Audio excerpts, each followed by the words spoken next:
თუ მეგრელი ხარ, ესე იგი ყველაზე დიდი ქართველი ხარ. აი რას წერდნენ ჩვენი ბუმბერაზი მწერლები ილია ჭავჭავაძე და იაკობ გოგებაშვილი მეგრელებზე. კოლხეთის სამეფო იყო პირველი კოლხური წარმონაქმნი მაშინ, როდესაც არ არსებობდა ერთი კრებითი სახელი ქართველთა საქართველო. თუ მეგრელი ხარ, ესე იგი ძალიან ამაყობ, რომ საქართველოს უძველესი შვილი ხარ. თუ მეგრელი ხარ, ესე იგი ღმერთმა ორი მშობლიური ენა მოგცა ოდითგან, კოლხური, ზანურ-ჭანური, რომლის მემკვიდრეა რა თქმა უნდა მეგრული და რა თქმა უნდა ქართული. მშობლიურია ორივე ჩემთვის.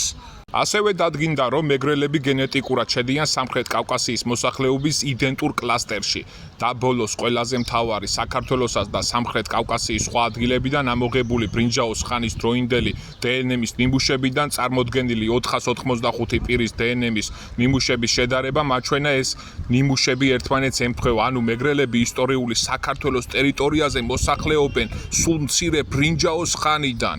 გაუმარჯოს სამეგრელოს, გაუმარჯოს საქართველოს.